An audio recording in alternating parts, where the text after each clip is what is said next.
Hello, and welcome to Art on the Farm with me, Sage and Jan.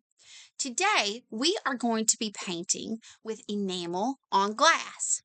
Now, it's a bit of a rainy day today where I am, so you may hear some thunder and some gentle rain because I'm in here on the farm with a tin roof, and I love the sound. But in case you hear something, that's probably what you're hearing.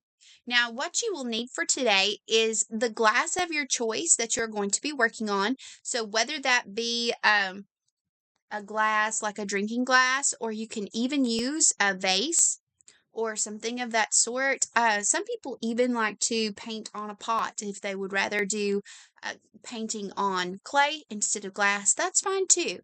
I like for you're going to see when it comes to what we are going to be doing with our painting layers, you're going to probably wish that you had some sort of glass that is see-through, just so you know. Something like this is not going to serve you as well with the class today, but use what you have. Don't go out and buy a ton of things just for this. This is all just for us to get used to things and see if it's even something that we like. Now, also, I did say that this is enamel on glass. So, like the acrylic enamel that you can buy at the store, usually you can buy them in these smaller, like a sample in the craft section at most general stores are going to have it. Now, if you only have acrylic paint and you know for yourself, you're like, I'm doing this for me, I'm doing this for fun, and I sure do hate to go out and buy a whole new set of enamels just for this, that's fine. You can use the acrylic craft. But a couple of things that you need to know. Personally, I think that the acrylic craft paint has potential to be not as durable as the enamel long term on the glass. That doesn't mean that it's going to flake off in a day or two. It does not mean that at all. But it does have potential to be not quite as durable. Now, if you're somebody like me who is going to paint it and then leave it there and maybe clean it every few months or every couple of years, because you're like, oh, it's so pretty. I can't imagine using the glass because I painted that glass. It is really thundering. Then you can use the acrylic. It's going to be okay. But in terms of durability, you will be happy that you got the enamel if you end up using it and liking it and wanting to take the next step. The next step is going to be a really nice little enamel. And these are a good little starter set, a good little way to start.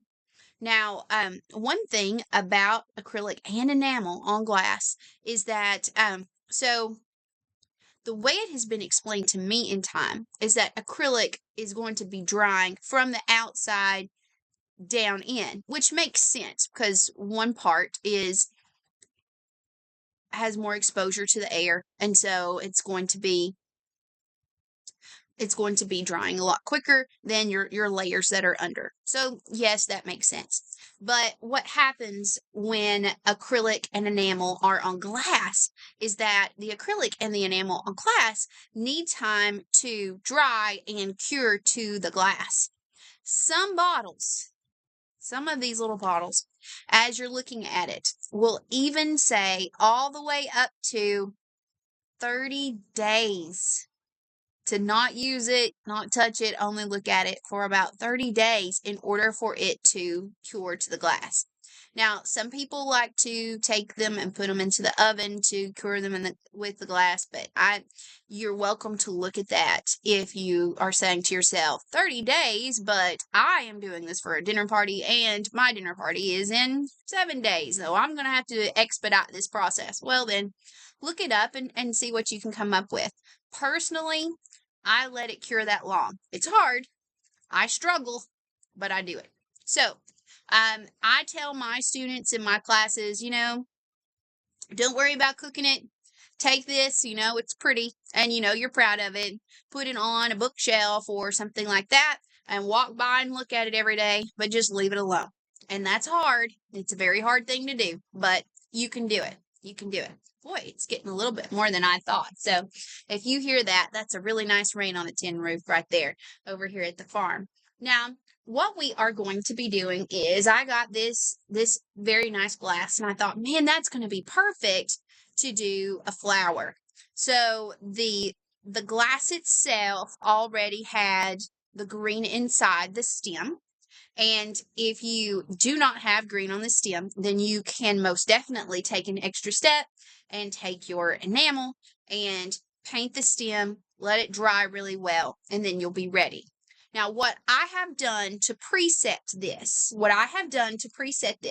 is I have taken the yellow. I used a golden yellow so it would be nice and bright, not washed out. I used that and I took the back end, the handle end of my brush, and I went through and I dipped and dotted, dip and dot, dip and dot. And I went all the way around in as straight of a line as I could. Then I went around and I did a second and a third row. So what you have here are 3 rows, 1, 2, and 3. And I should have let them dry longer, but what I do for layers like this, because I know I'm going to let it cure, is I do dry to the touch, which is usually about half an hour to an hour, and you're ready for your next layer, as long as you're not a super aggressive brush stroke kind of person. If you're super aggressive with your strokes, it could be a little bit different. You may need a little bit longer. Okay, so I'm going to be using purple for my petals, and I'm going to allow for just a little bit of a white accent, because I love anything that makes me look like a better artist than I am, and having just a little bit of an accent in something will most certainly do that. I'm cheating a little and putting this on a tissue to the side. You're going to be much smarter than me. You're going to use a plate.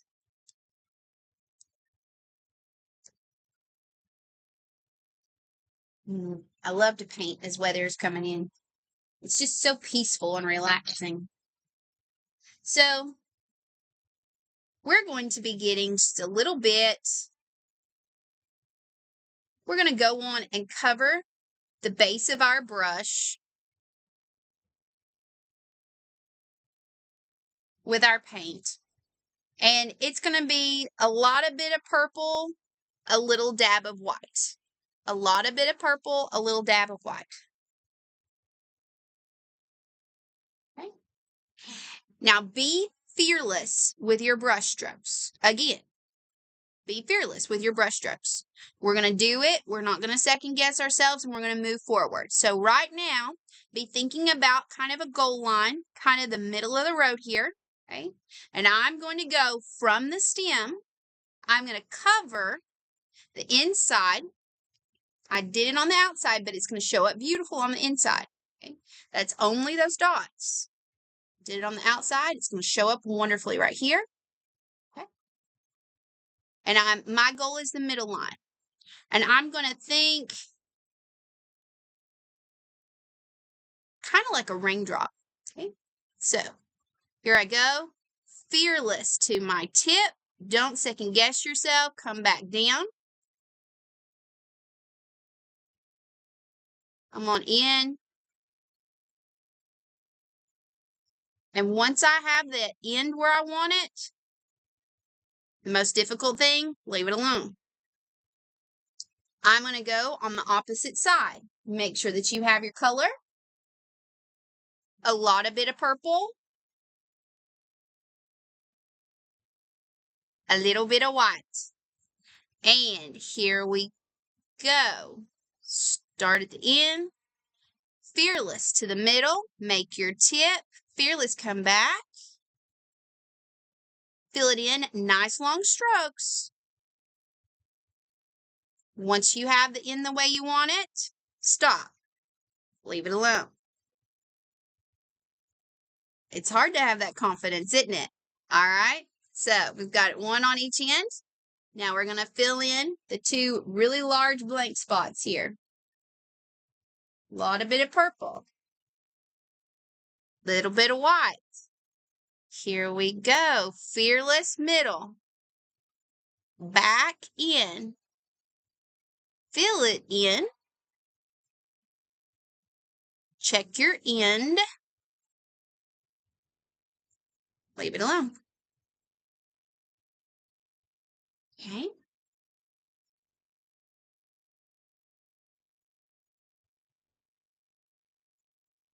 A lot of bit of purple, a little bit of white, starting at the stem and all the way to the middle. Fearless back. All the way to the end. Fill it in. There you go. So, you can see that really coming together in here.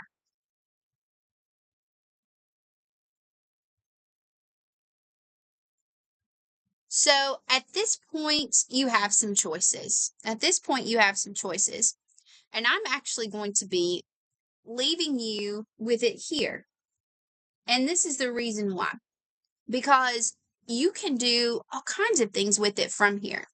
You may choose to let it dry for that, half an hour to an hour, dry to the touch, not tacky to the touch. And you may like to add another color layer filling in these spaces. So you may choose pink. You can see that the white, just a little bit of white, does add a bit of dimension to it. So I would suggest that. And remember, just a little bit goes a long way. So you may want a different shade in those middles. You may want to let it dry, and you may want to do more purple. I would most certainly let it dry before going any further. Okay? I would most certainly let it dry before going any further. But it's a really neat little project. Or you may say, you know what? I'm not going to let it dry. I'm just going to go on through. There's only one for me, even though I tried to make it even. You know me. I don't measure. I measure in life, and I'm not going to measure in my art as much as I can. So for me, what I see is I really just need to fill this spot right here. So I'm going to do that real quickly. But I must be very careful to not touch my existing pieces. And then for me, for mine today, I'm going to call it. I'm pleased. I'm happy. Okay. But you make your choices and your decisions from this point. I hope that you so enjoyed painting glass with enamel with Art on the Farm with Mia, Sage, and Jan, brought to you by the Monroe Area Council for the Arts on this nice rainy day on the farm. Thank you so much for joining us. We'll see you next time. Goodbye.